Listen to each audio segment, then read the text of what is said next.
Yeah, Tuesday night, lights low, sparks fly. War report after dark, better fall in line. From WWE to TNA, AU to Spark. Vince the Prince from the Northeast set it off in the dark. OG Steve led the charge. Cat Al, Eric us, 9 p.m. Eastern. Acknowledge the ring, acknowledge us.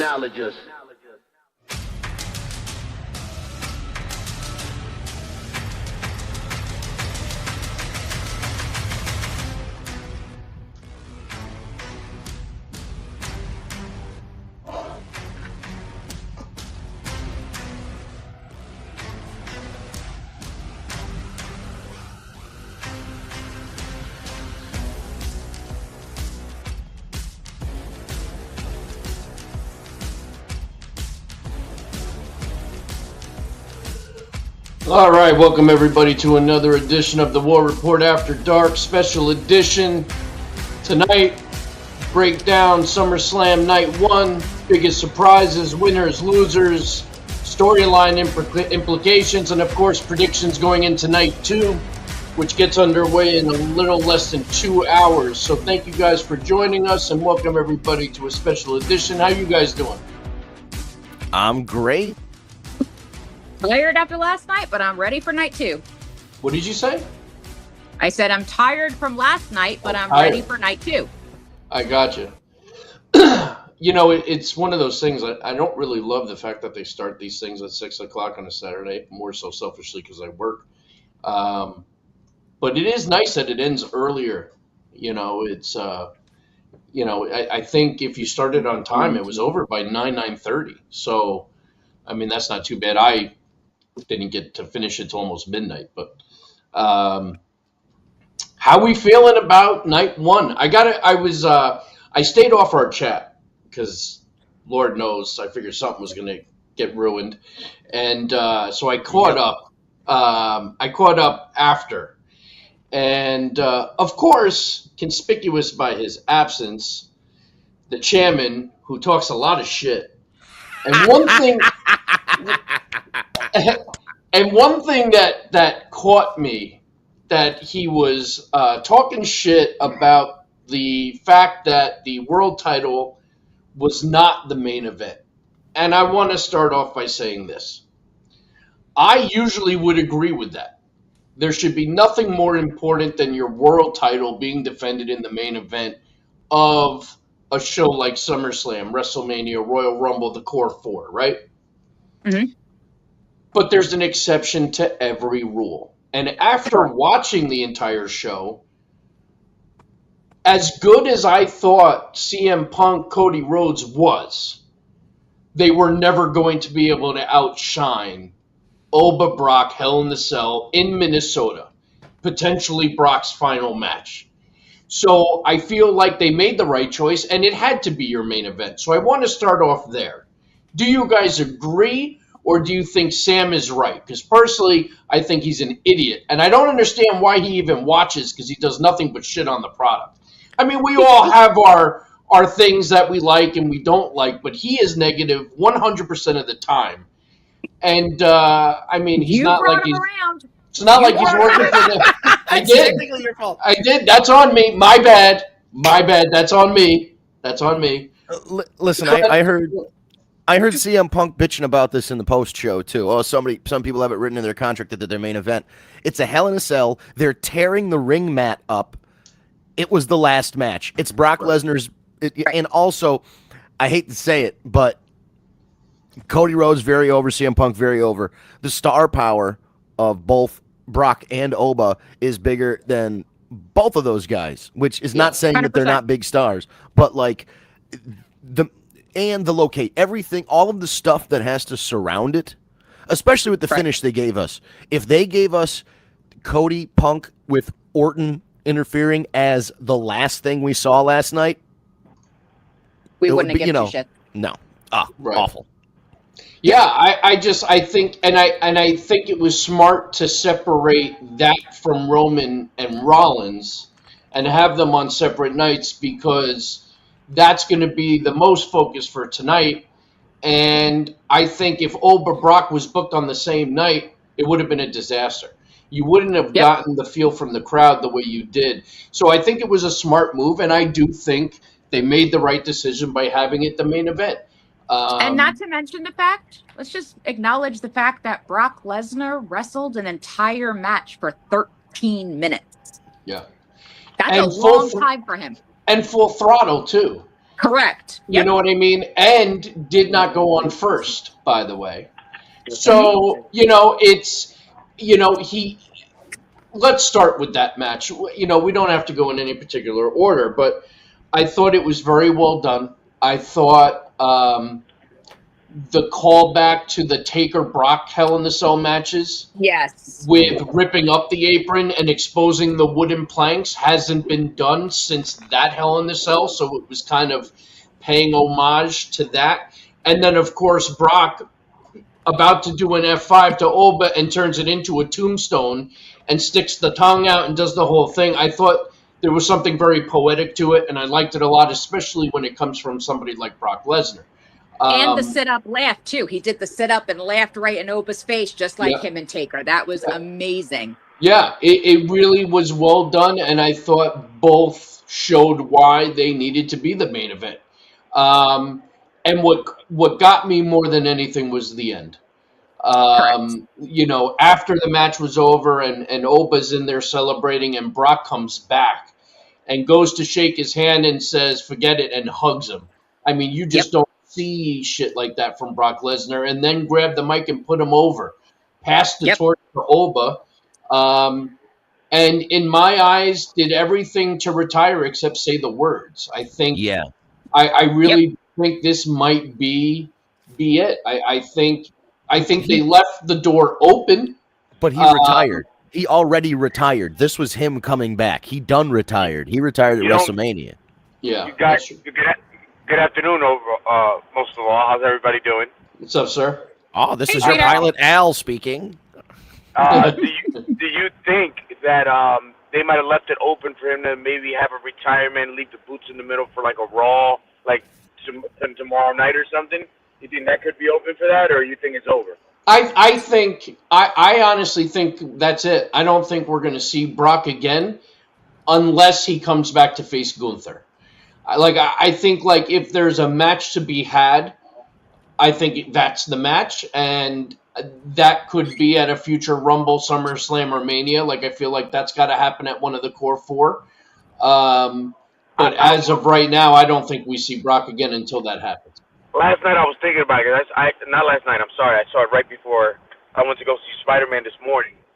And I was thinking it would be cool if they were to do, he leaves the boots, speaks to the public, they give him his last goodbye, and all of a sudden Oba's music hits, and Oba comes out with that world title that they made for Brock Lesnar, the one he won his first time around, whatever the replica goes, puts it on his shoulder, lifts his hand up, and that's how Raw finishes.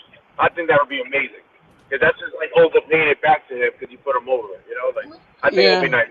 I don't know. I feel like Brock did what he did last night, and I think that's going to be That's all Brock's good for doing farewells. I can't see him getting the big farewell in the ring and all the wrestlers coming around and telling stories of Brock Lesnar. That's just not not Brock's deal. That's not Brock's thing. So definitely not. Yeah, I agree with that. I think that was it. I think that was totally it because this could be the last time we see Brock until he's inducted into the Hall of Fame. Which I'm assuming is like next Mania, because they shouldn't wait long for this guy. Agreed. I agree with that. So we'll have to see where it goes. So Oba Brock, I thought was a home run. I want to be clear. I think night one was a home run all around. I thought every match delivered.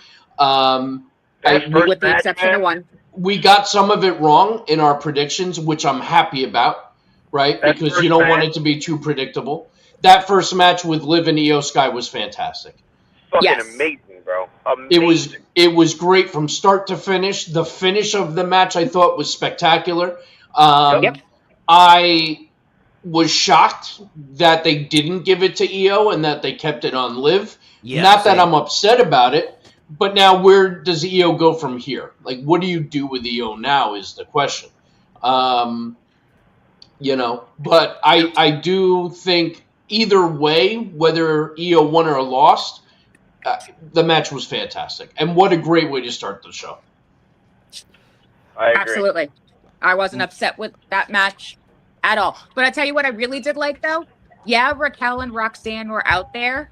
Io took care of them relatively quickly. I like that Liv essentially won that match clean. Yes, correct. Yeah, that's true.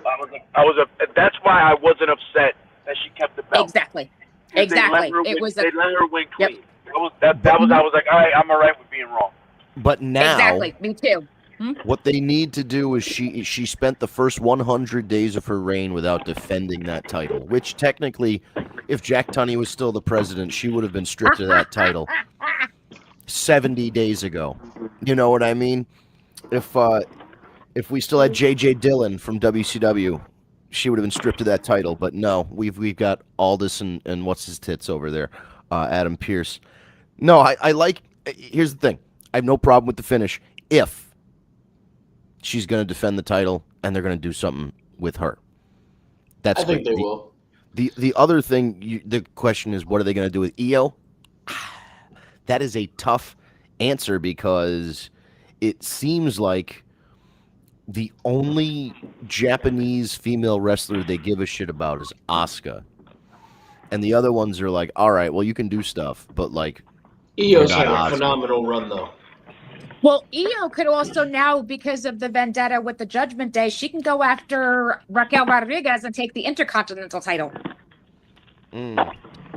She's feuding with the Judgment Day anyway. I don't see them taking that away from her. I was just going to say that too. Like I don't disagree with that. I don't disagree with that being the next feud for Io, but I definitely don't see them taking the belt off of Raquel this quickly. I mean, it's been this long for her it doesn't even have to be quickly. It could be a long feud. It could be a decent amount of time storyline feud between the two of them.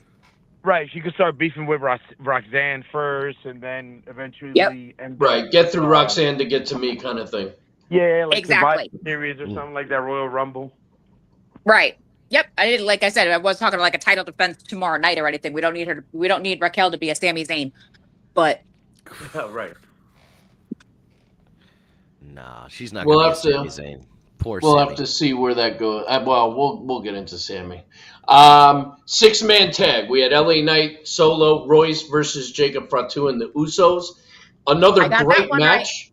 Right. Another great match. Definitely got that one wrong. Not me. And I like how Solo stayed true to the team. I like how he's still being a goofball. The fact that he did the Yeet Fest in the middle of the match, I thought was just fantastic.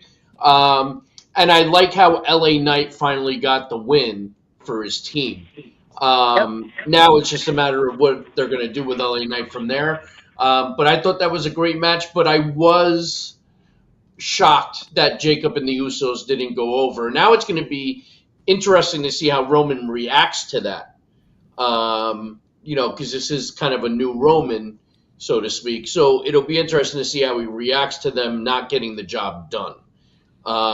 Sidebar, how fucking pumped are we that Haku is now managing his sons? Holy amazing. Oh my God. Did not see that coming.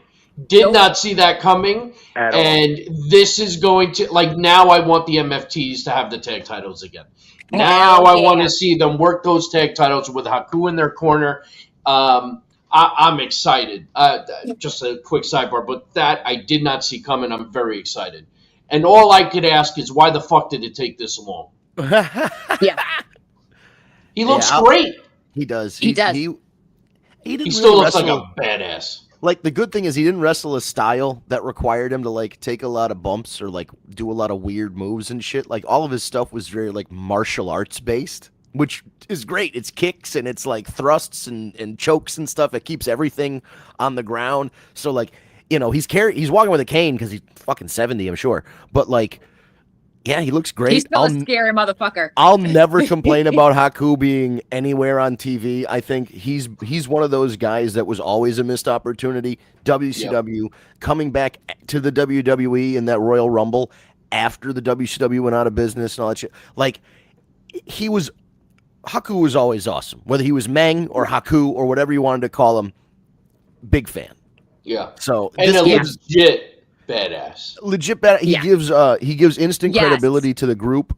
Like that helps them because they were kind of doing nothing. This gives them a shot in the arm, and it's kind of like this is their last opportunity. If they can go out there and use the motivation of like, man, this is like they're really investing in you, but this is like the last time they're going to do this. They're giving you your fucking dad. Like they're bringing out the big guns here. I Let's want to show what they can do. I want to see an interaction between Haku and the Bloodline.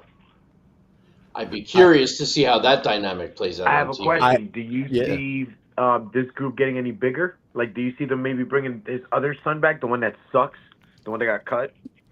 Because now you could do a stable with them, with Haku and his two sons. I mean, anything's possible in the WWE, but they released him for a reason. It's Or been any shorter other times, someone. I don't know.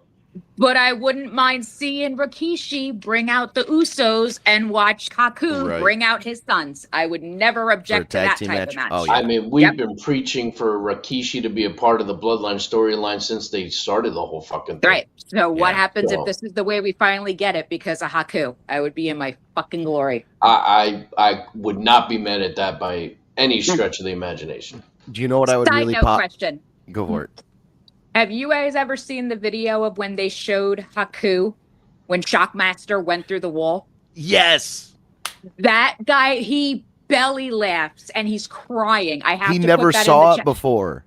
And he's like, I never saw this. And he just goes, what the fuck just happened? And just starts And he's dying. He's laughing, got and he goes- tears and he's he's like- sweating. He's laughing He had to so hard. stop. He had to stop filming. He's like, "That's Fred. What's he doing?" And he's like laughing his ass off. Oh my god, it's He's the like, I'm best. sorry, Fred. He goes, I'm sorry, Fred. I love you, but oh my god, you're a fucking idiot. Oh, that's Yeah, funny. yeah.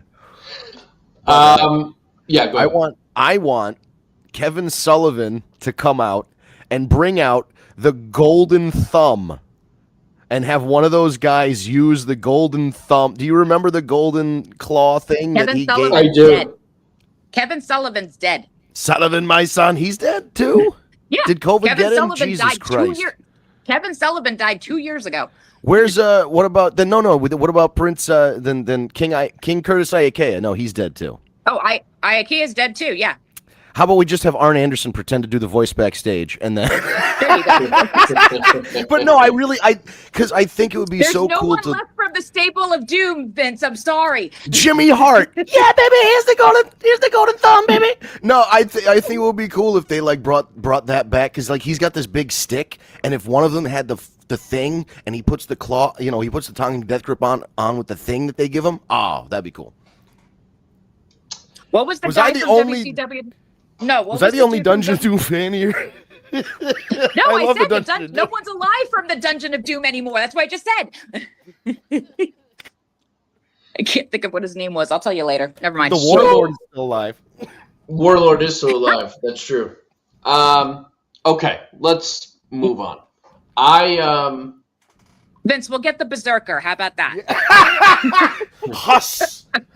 The match that was one of my favorites, and I anticipated that this match was going to be incredible, was Gunther Nick Aldis. And I was so impressed with Nick Aldis. He looked great. He got his entrance. You saw Mickey and his son ringside, which just added to it. The interview he did with Van Vliet earlier in the week where he got emotional about the fact that he's finally getting a match in the WWE ring. Like, all of it together, Gunther was the right opponent.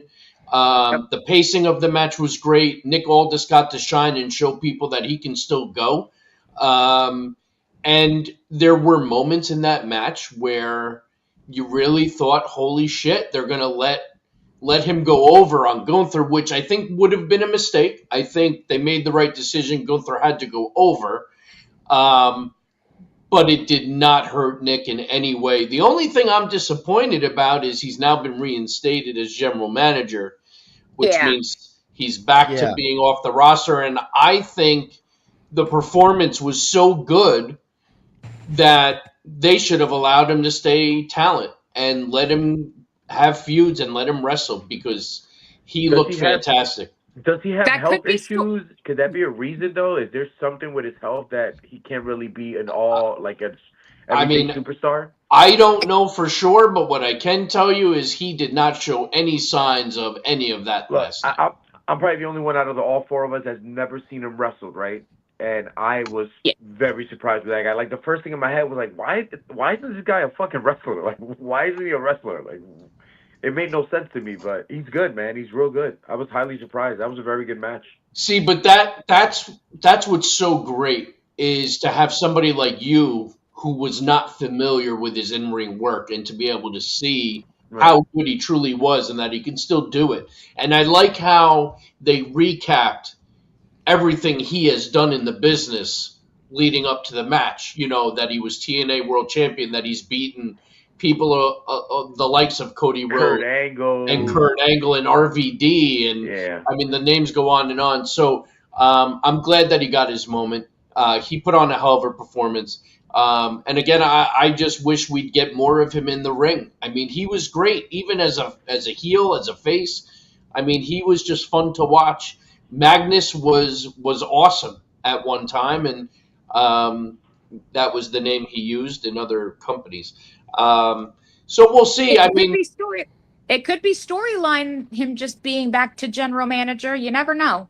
Yeah, but why though? Like, what story? Like, obviously, the thing with Gunther's over. Even Gunther put him over. If you guys listened after the match, he looked in the camera and says, "I didn't expect it to be this difficult." You know what I mean? So, you know, but I don't know. I hope we can still get some more out of Aldis. Big hat with us. Aldis was great. Still got it for sure, but a one-time thing is the kind of thing that plays well because the thought is always there. Well, I can always come out of my suit and lace up them boots and kick some ass, and that is 100% true. I couldn't agree more. It does leave that door open. They also said, so it's weird to me that they resolved that really quickly in the post show instead of waiting for SmackDown, because I feel like that would be the time to do it. But also, he handed his resignation, but then Triple H said absolutely not. And I thought that should happen on Friday. But anyway, it happened. But with the way Gunther said some stuff and the way Triple H said some stuff, as Al said, there is a tease for him to come back because Triple H was basically like, hey, call it down the middle, keep things fair. What if, he's like, stay away from Gunther, make sure you don't fuck with him anymore. So what if down the line him and Gunther fire that rivalry back up and then you've got a WrestleMania match or you've got another whatever match, or someone else sees that they can get under his skin and they're like, I'm going to do what Gunther did. And then you've got a ready-made feud with somebody else who's challenging the authority and he's like, fine. He's like, no. At first he's like, I'm not going to wrestle again. You're not going to get me. You're not going to bait me into doing this. And then finally the guy baits him and he goes out and like whoops it. I think regardless of who it is, it should probably not be Gunther, and whoever challenges him next, he should win. Yes. Yeah. I agree 100%. I agree with that. I mean, Gunther had to win this match. Right, that's what I'm saying. Gunther could not lose this match, but Nick Aldis, first of all, like you said, put on a hell of a show. It is a wonder that he decided to take this GM position. I guess it was, as he said, what was open, and he took it. And I guess he kind of fumbled the opportunity for a WWE gig earlier in his career, and he felt that the GM thing was kind of his last shot at it. I don't know anything about injuries in particular, but because he was wrestling up until, I mean, he was NWA champion. He lost to Cody, then he got it back at the first All In and held it for a little while, and the next thing you know, he's up on fucking, general manager role. So it seemed very sudden. So unless something happened where he got a diagnosis very quickly and kept it private and took that job, but I mean, based on what we saw, I think he can still go. Absolutely. He impressed the hell out of me. All right. So if there was a low spot of the night, and let me say this. The match was set up to put over Fatal Influence. And I think that match succeeded because Fatal Influence looked great. The Bellas and Paige looked like shit. I could have done without the match, to be honest with you. Once again, another Bella gets hurt. It looks like Brie, and that's not, listen, you never want to see anyone get hurt. You didn't want to see Nikki get hurt. Now you got Brie hurt with what sounds like a pretty bad shoulder injury, which is going to put her on the shelf for a while. You don't want to see anyone get hurt, but at the same time, it's like every single time these girls have a match, one of the two gets hurt. And now you set up this big heel turn, which we all called on this show last week. We did say if there was going to be a heel turn, it was going to be Nikki Bella and Brie, and that's exactly what happened. They blamed Paige for everything, and they turned on Paige. So now it looks like you're going to have a singles feud between Nikki Bella and Paige because Brie is now going to be out of the picture. And I really stand by what I said last week, and that's I want to see Paige on her own, but that doesn't mean I want her to still be a part of a story with the Bellas. And now we're going to get a long-term singles feud with Nikki Bella. And here's my problem with Nikki Bella. It's not that she's the worst in the ring, because she's not. We've seen worse. But what drives me crazy is she'll do every move, no matter if it's a punch, if it's a kick. It's one move, and then she plays to the crowd. You like that? You like that? You like that? And she puts the finger up, and it's like, okay, wrestle the fucking match and shut the fuck up.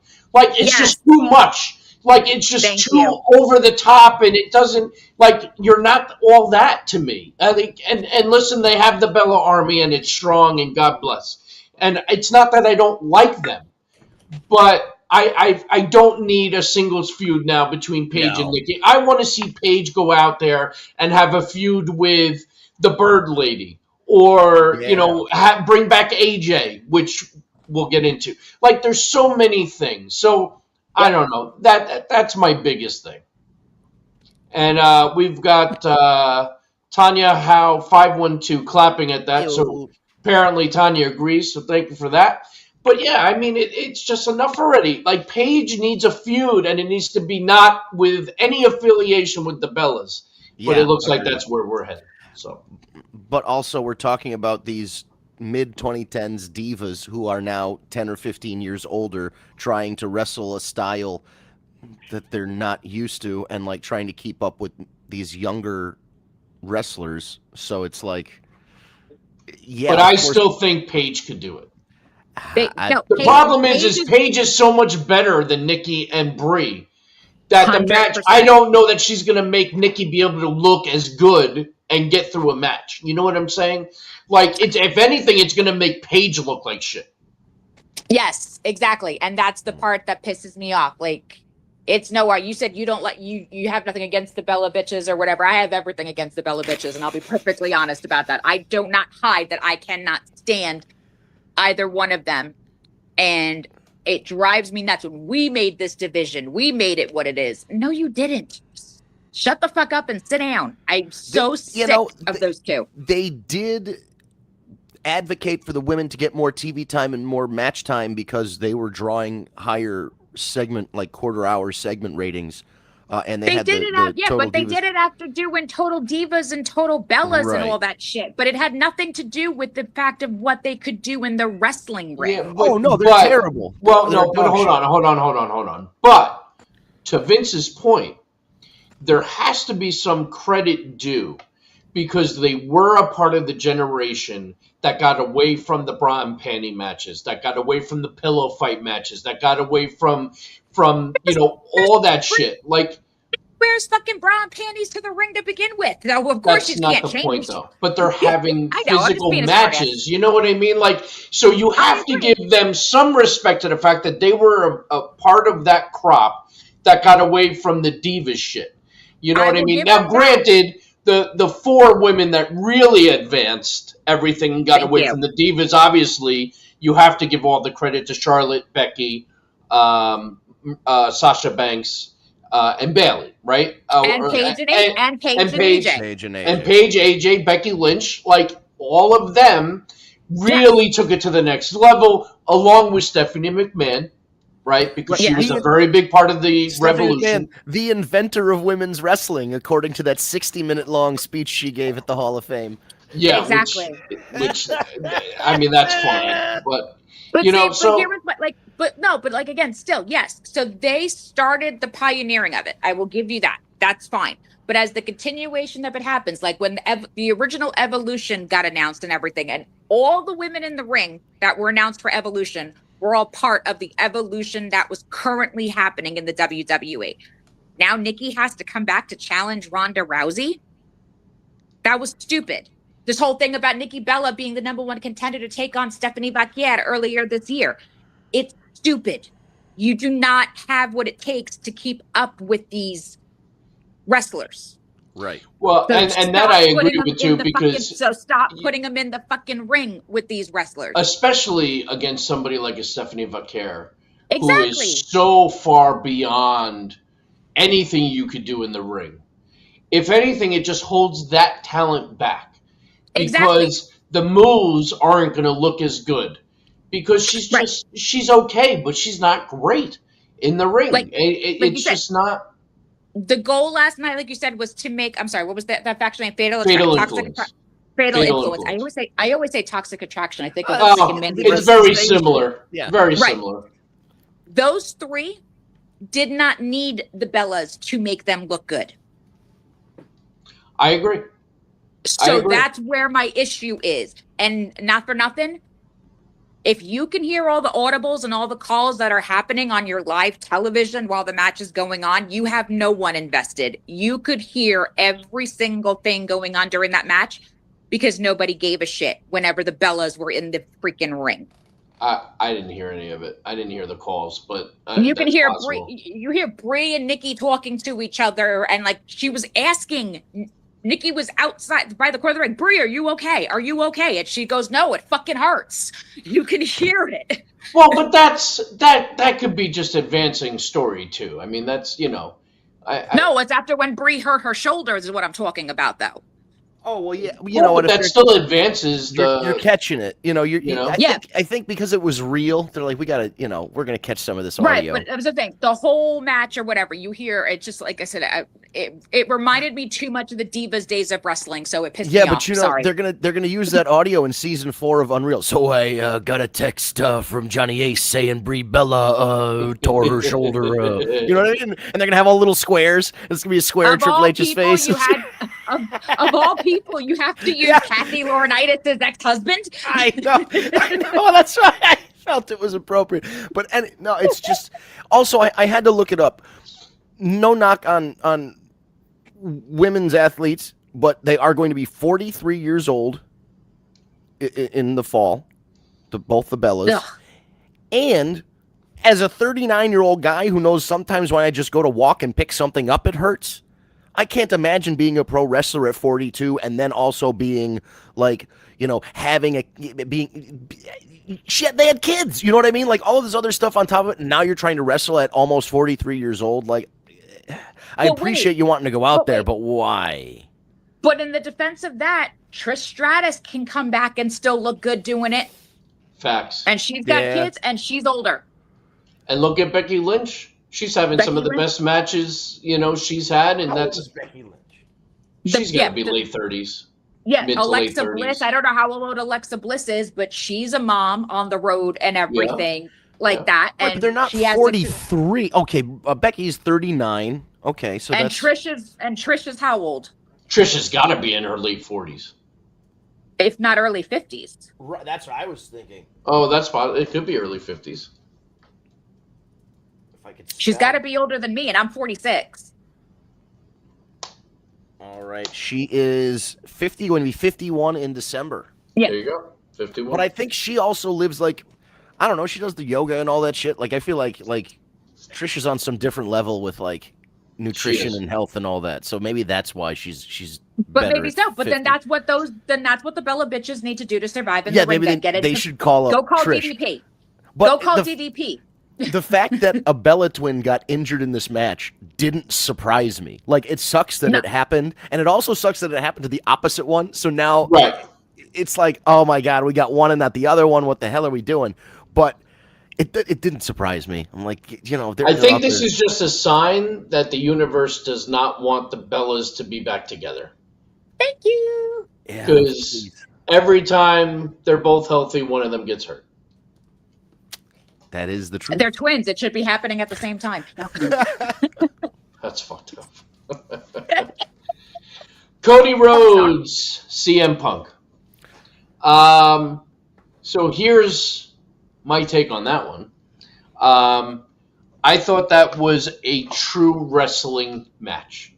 That was a true pro wrestling theatrical match from start to finish. I thought that was one of the best performances we've seen from CM Punk since his return. And I think Cody Rhodes was fantastic. And then icing on the cake was Sir Randall making his triumphant return and then winking in the camera before rolling out of the ring and costing Cody the match, which CM Punk retains. I thought the match was great. I thought the finish was great. CM Punk should never do a moonsault again because he completely missed. He almost killed Cody Rhodes, too. Yeah, he did. Did you see CM Punk pooped his pants? Did he? Yes. I Did did you see see the little the picture? streak. He had a streak in his pants. He had a No, little, he had a little Dusty Rose dot. My muffler fell out, baby. I didn't see that. He definitely but did. I thought the match was great. I love the finish. Now, here's the question. That's why he changed his clothes, Vince, for the after show. Well, you'd have to. Where is this going to go now with Cody and Randy? So now you're going to redo the feud because the first go around sucked, and you're going to do it without titles? Or Pat McAfee. No Pat McAfee either.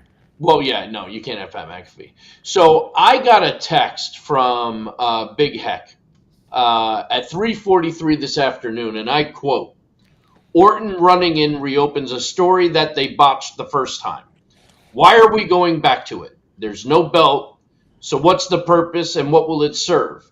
Are they going to retell the story they originally wanted to tell, but without the prestige of a fucking title? Yeah, that'll work. What the fuck?" So is he right? Can this feud mean as much without the gold? And I was giving that some thought because part of me agrees with Heck. But then the other part of me says this is a great way to keep both Cody and Orton away from the world title. Yep. And now you put the rocket ship back on Oba.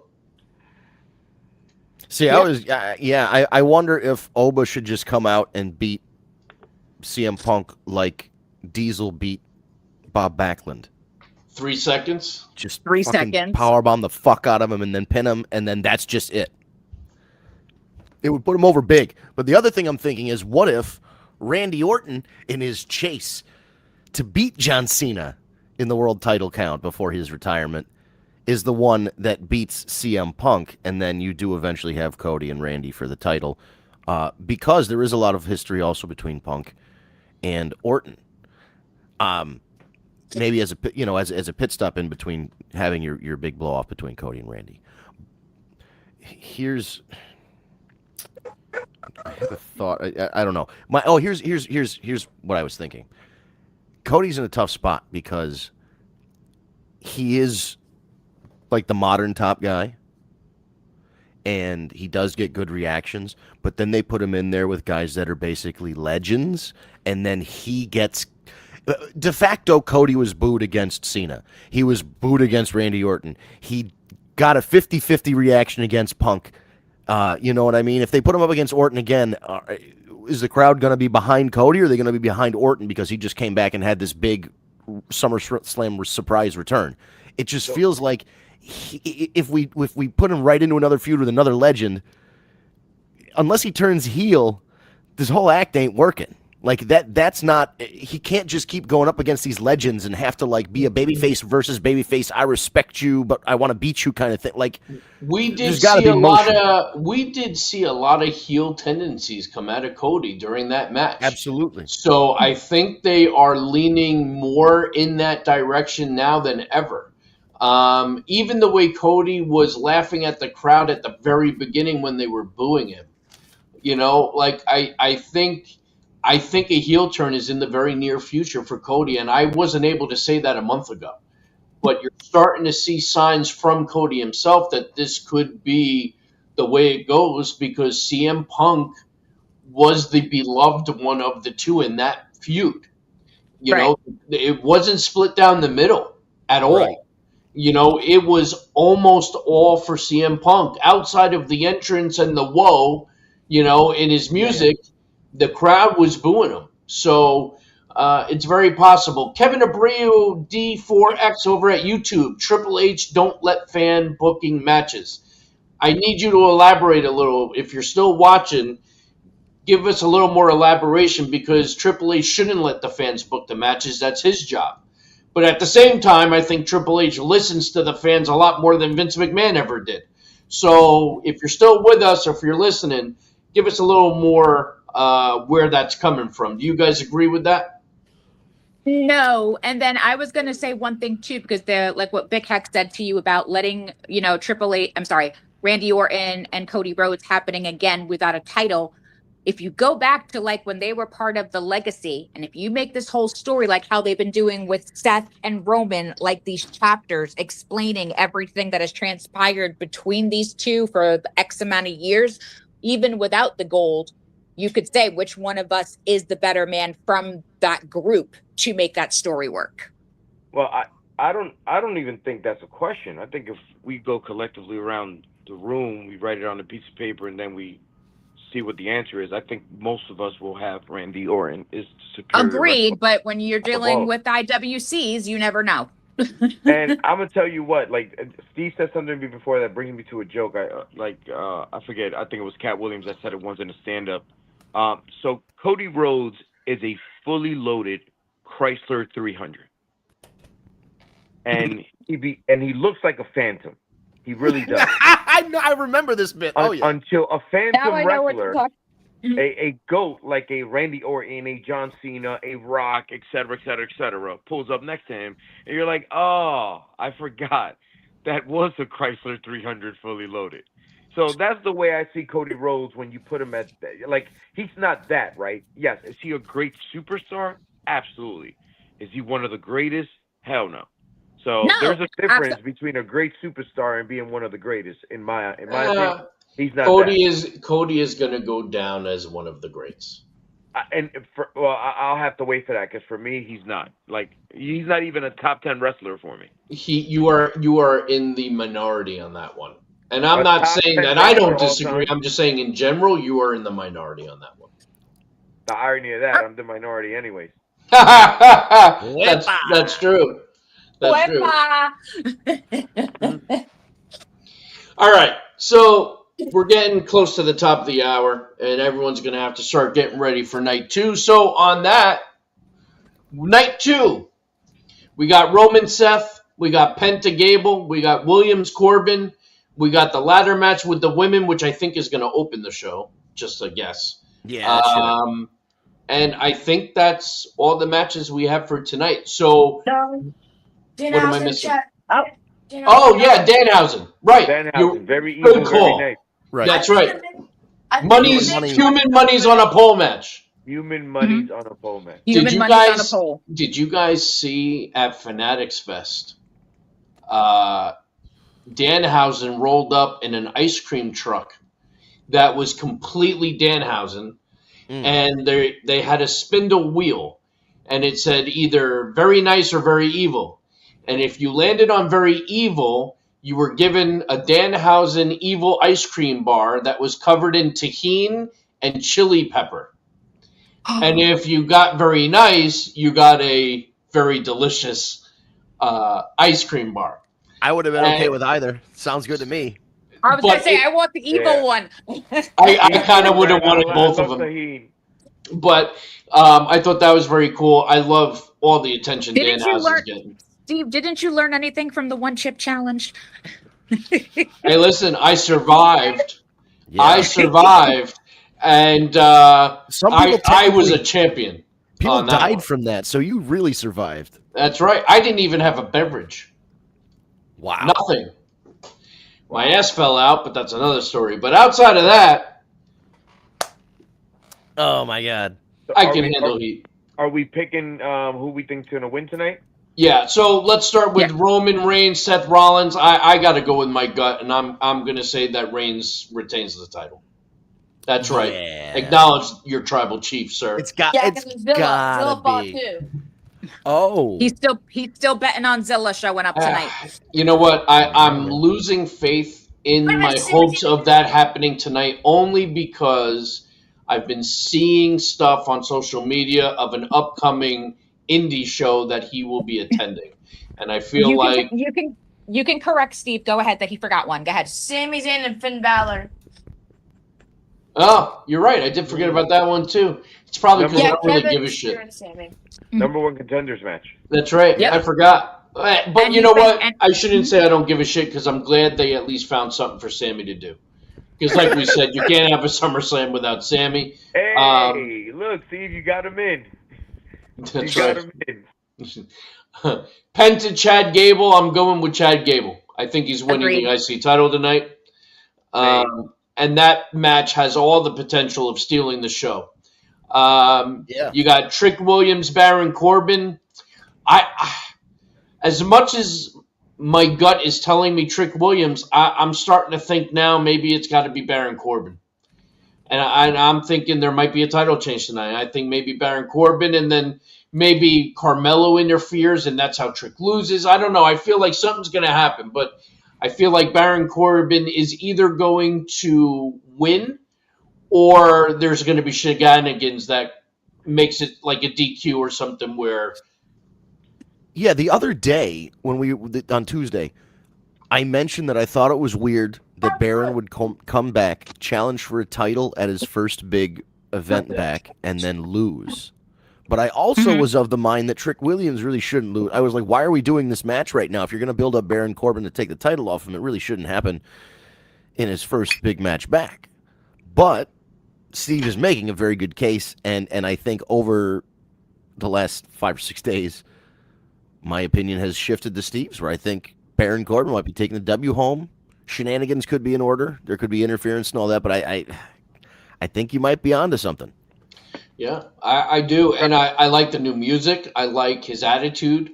I'm a fan of Baron Corbin. I've always been a fan of Baron Corbin. I always liked him, and I'm glad they're giving him another opportunity. And I think you got to get out the gate strong. And I think a title run is in order. So it'll be interesting to see how that plays. But yeah, I'm going to go with Baron on that one for sure. Yeah, I completely agreed. I'm with you, Steve. I am a fan of Baron Corbin. I just feel like every time they give him something, like he does whatever he has to with it, you know? Yeah. I'm around. And that's the thing, right? You can't have him come back and lose and then put him in that losing streak from a big event like a SummerSlam. Nothing's going to happen to Trick Williams if he loses that title. He's still going to be, his lemon pepper stuff. Right. So he's going to be. He's still going home to Lash. He's fine. Right. Yeah, I think he's going to. Well, speaking of Lash, so we got the women's ladder match. So we know that Lash is in it, Chelsea Green, Tiffany Stratton, and I believe Charlotte Flair. And there's still a surprise entry, which I think we all agreed the other day it's going to be AJ. I'm going to go with my heart on this one. And I'm hoping to God that Chelsea Green walks out as your interim champion. That would be nice. Yep. I'm more swaying towards you after playing the show back on Tuesday night and listening to it. I take my AJ back, and I do agree with you, Steve, on Chelsea. AJ doesn't need the win. And it's not like she's going to take a pin, I want Correct. Chelsea to win. Well, no one's going to take a pin. It's a ladder match. Well, but that's what I'm saying. What? My dark horse is this girl Lashley. I think Lash is my win. Oh, Lash Legend? Yeah. Really? I'd be disappointed. Really want. Me too. Get the Money in the Bank. The briefcase. Chelsea. That's what I want her to get. Oh. Oh, okay. I'd be okay with that situation too. Hilarious with a briefcase. She'll have so many unsuccessful cash-ins. It'll be hilarious. She'll be on every show every week, which I would love. But see, I could see Chelsea being the one that cashes in and loses. Right. Because that's just her character. You know what I mean? She'll be like the Miz of the women's division. And with Tiffany and Chelsea both been tagging up a lot lately, the dynamic between the two of them tonight should be interesting too.